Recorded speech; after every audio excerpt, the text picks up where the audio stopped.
Everyone. Welcome to Hollywood. My name is and particular. So the aspirants who are there in the class, let me know that the voice and the clearly.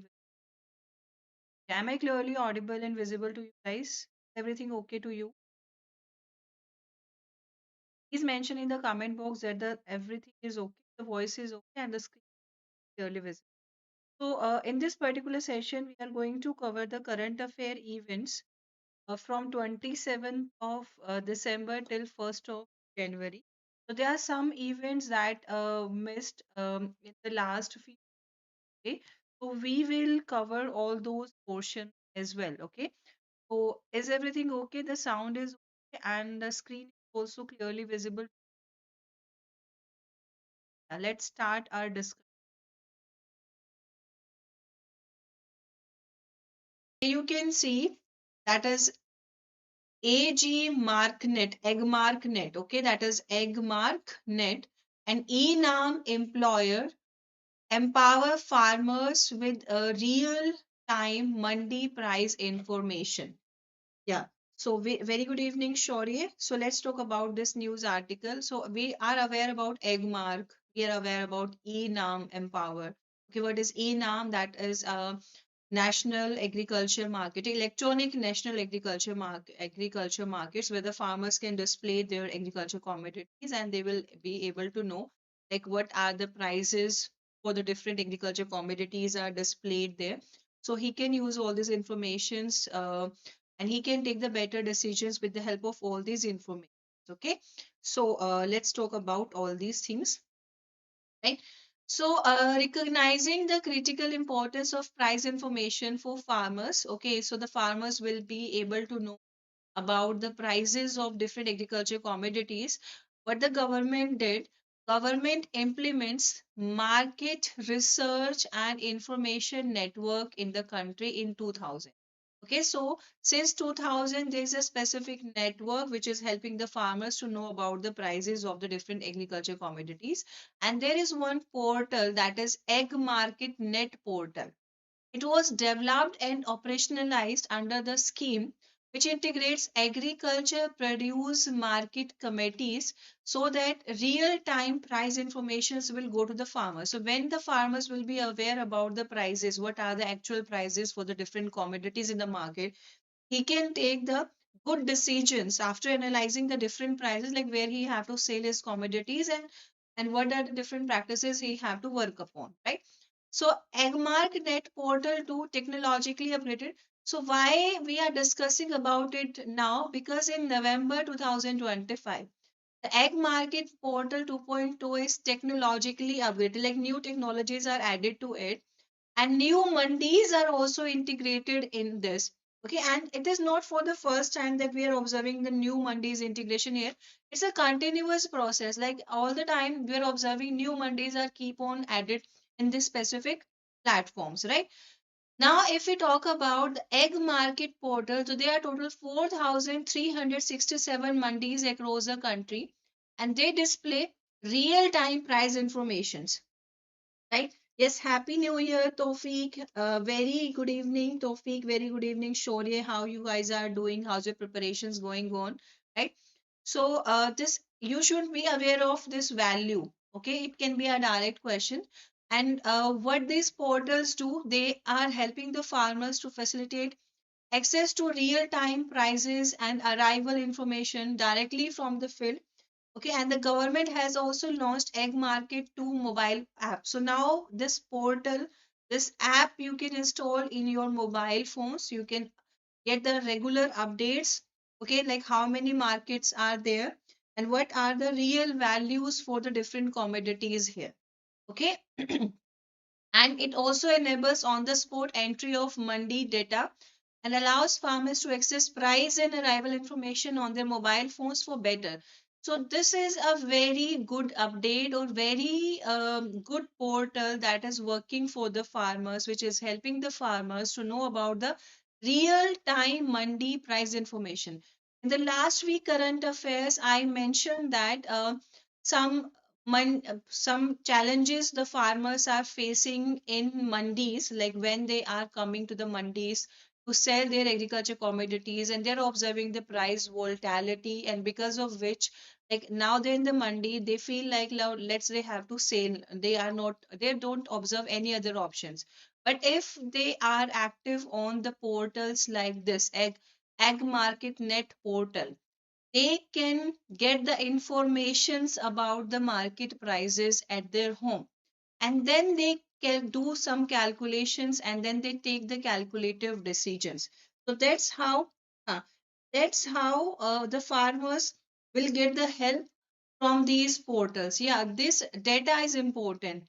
Okay, so on the Agmarknet portal, there are 4,367 mandis. Okay, and we all are aware about enam also, that is also helping the farmers to get the real time values. So on enam platform now 247 agricultural commodities are registered. Like these agricultural commodities you can observe on enam portal, you can sell there, you can buy from there.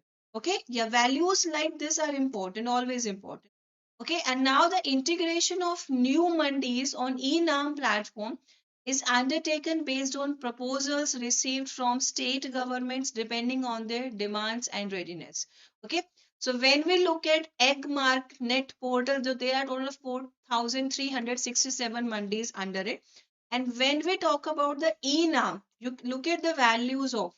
Okay, till date, there are total 1522 mandis have been onboarded on e-NAM portal. These are two different values. Firstly, we discussed about the mandis that are registered on Agmarknet portal.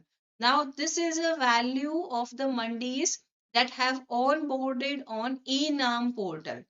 Okay, and this is not that this data will remain same, but if you get any question where you have to put this data, you need to know, read the complete question, like till which particular time period they are asking you the data. Okay, and you can use this data in framing your good descriptive answer as well, right? So there's no specific time bound expansion targets, but now we are observing like most of the mandis are onboarded on the enam portal, and they are selling and buying the agriculture commodities from these portals. Okay, and why these portals are important, because they are helping in doing all these transactions transparent. Farmers are able to know the real time mandi prices of all traded commodities on the portal and mobile app, and they are using all these informations to analyze, to take the calculative decision that they have to sell their commodities in the market or not. Okay, so this is important. Another is online biddings. So farmers can also opt for online biddings. They can go for negotiations in the online manner. They can go for the e-payment so that the timely payments will be done to the farmers. Okay, and they are free mobile based price information services for 24 into 7 for the notified commodities. Okay, so for the notified commodities, they can receive the informations, price related informations, and when they observe that the prices are more high, or their prices are on hike, or there's some market fluctuations are going on, the farmers can take the decisions, valuable decisions for their commodities at that time, right? So this is all about Agmarknet and enam portals. So these informations are really important. Now we are moving on another news article. So this is from your agriculture extension portion. Okay, let's talk about it. It is also important. So government implements Atma. You know about Atma, STRY, SMAM, DAYNRLM, and why all these programs or approaches are implemented by government to strengthen farm extension, skill development, and rural livelihood. Okay, so let's discuss about all these things in detail. Firstly, let's talk about the centrally sponsored scheme, that is support to state extension program for extension reform. Okay, that Atma is being implemented in 734 districts of 28 states and 5 union territories for promoting decentralized and farmers friendly extension system in the country since 2025-26. Okay, so this one is implemented till 2025-26, and it is helping the farmers to getting the informations that will help the farmers to strengthen their farm extensions, to strengthen the skill developments, and they're also helping in rural livelihood developments as well. So, what is the main objective of this centrally sponsored scheme? Why it was launched? Basically, to support state governments' efforts and to make available latest agricultural technologies, good agricultural practices in different thematic areas of agriculture and elite areas to farmers, to modernize agriculture through different extension activities. So there are different extension activities are going on, and these activities are helping the farmers in different manners so that their skills will be developed, their rural livelihood will be strengthened. And these activities are basically farmers training, skill training of rural youth, demonstrations, exposure visits, Kisan Mela, mobilization of farmers groups, and organizing farm schools. So these are the different activities which are helping the farmers to modernize their agriculture. Okay. Now another is, when the new technologies will be introduced for the farmers, and the farmers have to use them to improve their livelihood conditions. So in this manner, they will need some skills also. Okay, so there is one more program that government has implemented, and that will help the youth of the rural India in improving their skills. Okay, and that will be in different thematic areas of agriculture. So for this, a skill development program was launched, and that was launched. The name of the program is Skill Training of Rural Youth, and that is implemented since 2015 16, and it is also working for the enhancement of the rural youth. Okay, and which particular organization is associated with the launching of this program? So that was implemented by Manage. Okay, Manage stands for National Institute of Extension Management. Okay, and for the implementation of this program, manage take the help or take the support of state agricultural management and extension training institutes and agriculture technology management agencies. Okay, so all these three institutions in collaborations help in the implementation of skill training of rural youth. Okay, and what is the main aim of the skill training of rural youth? To provide short duration skill based training programs to rural youth. That is for farmers on agri based vocational areas. Okay, so it is clear. And more than, if we talk about as it was started in the year 2015-16, until today there are nearly or more than 86,000 rural youth has registered there, and they are trained under this program. Now moving on the another specific approach, okay, that is SMAM. What is it? It is submission on agricultural mechanization. So why the need for submission on agricultural mechanization was felt? Okay, we observe that farmers are investing a lot of resources in their agricultural land, but they're not getting the adequate amount of outputs. So now the need arises for mechanization so that they can save their time, they can save their resources, and accurately the different resources applications will occur that will help the farmers in improving their income source. Okay, so to make the farm machineries more accessible and affordable to farmers, financial assistance are provided under this program, and that is 40 to 50% of the cost of machinery depending upon the category of farmers. Okay, so that they will be able to purchase these agriculture machines, they can install these agriculture machines in their farm fields, and that's how they can do all the drudgeries, all the like heavy works in the fields easily, and that's how they can do all the operations on time. Okay, so this is about SMAM.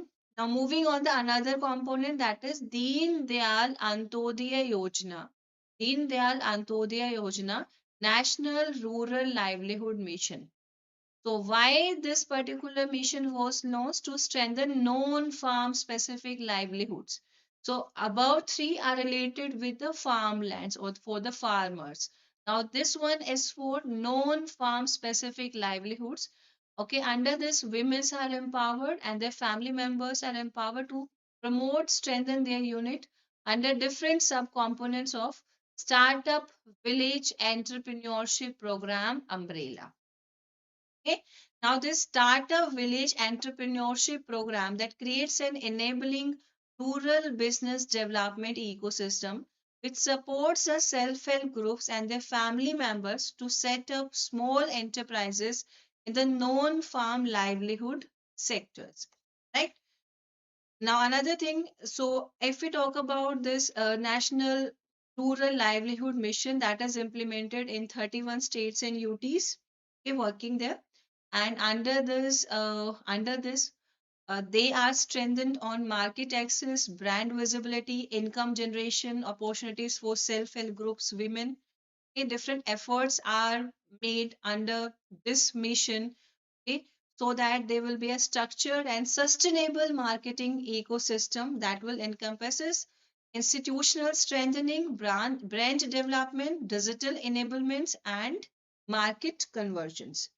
Okay, so I think this is clear to you. And the special trademarks as brands registered by the Ministry of Rural Developments at national level, such as Saras is there. Saras Ajivika for promotion of self-help groups product at national, regional, state, and districts are expanded. You might have heard about these trademarks. Okay, so these are the trademarks basically for the promotion of self-help group products. Right? Now, is it clear to you? Give me a thumbs up if all the information that we had discussed till now is clear to you. Now, moving on the another important informations. So let's talk about nature-based solutions and avifauna conservation get a fresh push. Okay.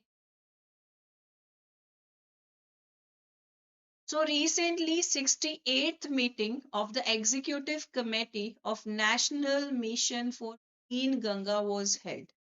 And this time, our one target that is to clean Ganga or to look after for the water, we are focusing upon some extraordinary targets also, and that is to ensure uninterrupted, viral, and unpolluted, that is nirmal flow of the Ganga and its tributaries. Okay, so this was a main objective with which we always talk about this national mission for clean Ganga. But this time we were working towards avifauna conservation also, that is for the conservation of birds specifically. Okay. So the meeting was chaired by Shri Rajiv Kumar Mittal, who is DG of National Mission for Clean Ganga. Okay, so this time the mission, although it was focused upon cleaning the river Ganga and its tributaries, but it is also focused upon ecological restoration of river, biodiversity conservation, and innovation through nature-based solutions, conservation of rich cultural heritages, and facilitating prompt executions of infrastructure projects. Okay, and mainly which particular bird species we were focusing upon. We were focusing upon the conservation of endangered bird species in the Ganga basin. A new project has been approved, and that is to protect breeding habitats of sandbar nesting birds, okay, and including the Indian skimmers as well. Okay, so in line with, so there's a Namami Ganga mission too. This project will focuses on long term monitoring. So yeah, when we are talking about the conservation or for the protection of a specific species, only the government approaches cannot work for these projects. There is a need of community participation for the people who are living near a specific habitats. Their involvement matters a lot. If they actively participate in all these kind of programs, so definitely we will be able to achieve the goals that we are targeting for. Okay, so This was discussed, and this is for the first time we started focusing upon the bird population.